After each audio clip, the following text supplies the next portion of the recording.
Hi there, I'm Randy Patterson. This is another in a series of posts on cognitive distortions. These are ways that human beings routinely misperceive the world around us. We're looking here at the screen between external reality and the world we perceive and how reality changes on the way in. This time, it's emotional reasoning. And for this, I want to remind you of the standard cognitive model. Go see 100 cognitive therapists and they'll all show you the same thing sooner or later. Situation, appraisal, response. S-A-R. Something happens out there in the real world, like, for example, your boss passes you in the hallway and frowns.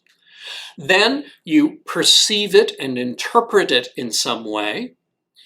This is the appraisal. Maybe you think, she's had too much pizza again for lunch.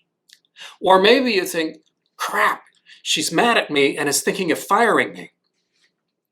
Whatever. And then you respond. And your response is two things. How do you feel? And what do you do? Emotions and behavior.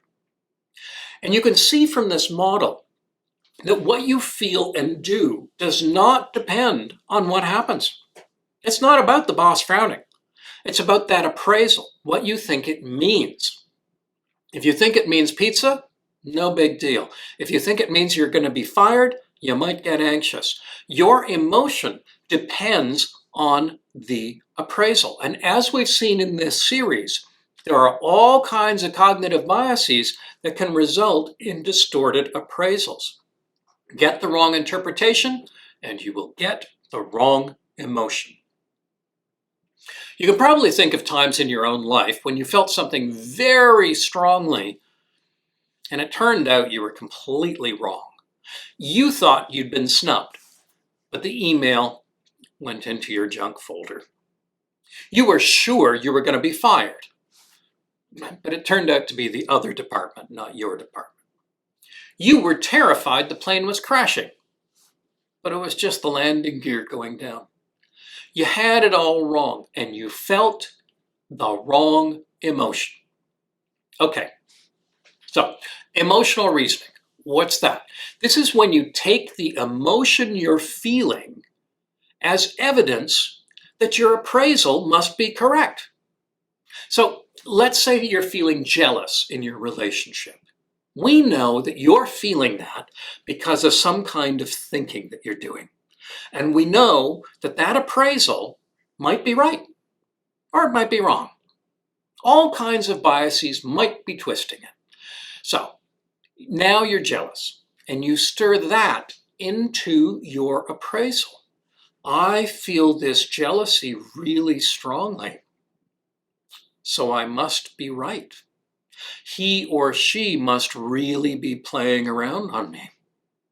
How could I possibly feel something this powerful over nothing? It must be real. This can happen in all kinds of ways.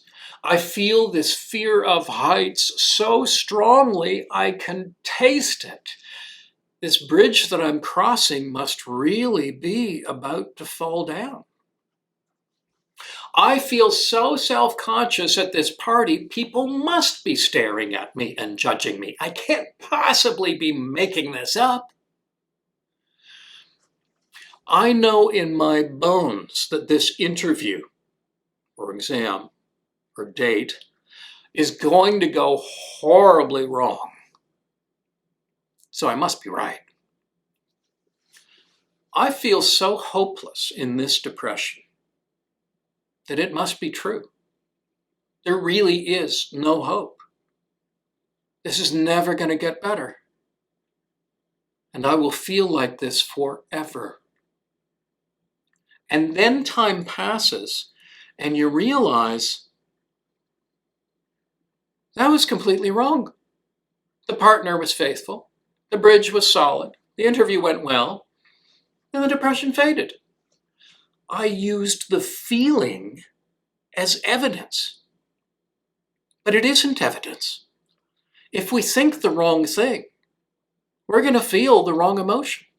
And that does not make the thinking correct. We live in a society that tells us a lot of nonsense. And a lot of the worst nonsense comes from psychology. Trust your feelings. Trust your intuitions. Trust your instincts. Listen, a small part of wisdom is learning about those few areas where your automatic thoughts and the resulting feelings are pretty accurate, and learning to trust those. But a much bigger part of wisdom is learning the many more areas where your instincts suck. They're terrible, and they should not be trusted. Oh, I can have another drink and my driving will be fine. No, it won't. Those people, all those gays, blacks, whites, Christians, liberals, city dwellers, hicks, Americans, Brits, they're terrible. And they all think this way. No, they're not. And no, they don't. Oh, this guy looks just like the last 3 lousy boyfriends I had, but I'm sure this one has a good heart. No, your instincts are a lousy judge. Oh, I could never do public speaking without making a complete idiot of myself. Try it, you might be surprised. During depression, your instincts are especially off.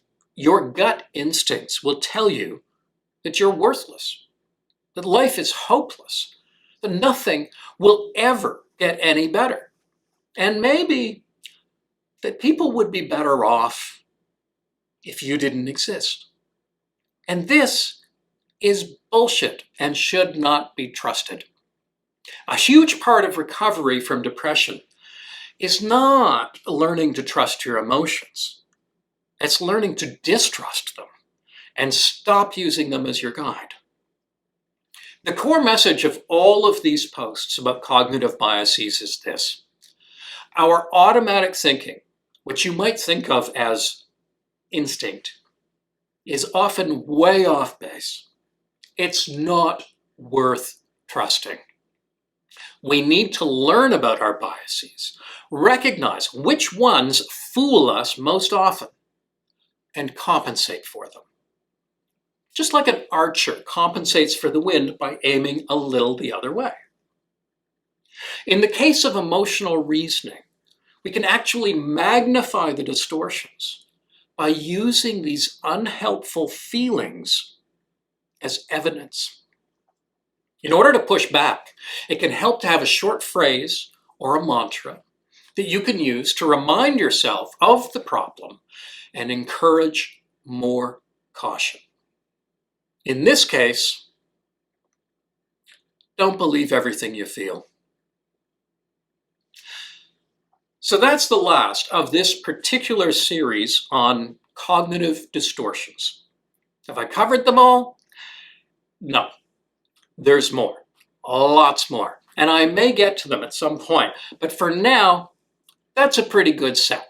If you want to read more about the ways that we shift our perception of reality without realizing it, I can recommend the Feeling Good Workbook by David Burns or Thinking Fast and Slow by Nobel Prize winner Daniel Kahneman.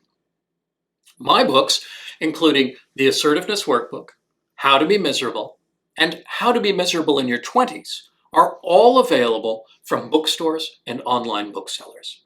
There's information about each of them at randypatterson.com. And my online courses can be found at psychologysalon.teachable.com. Thanks for watching.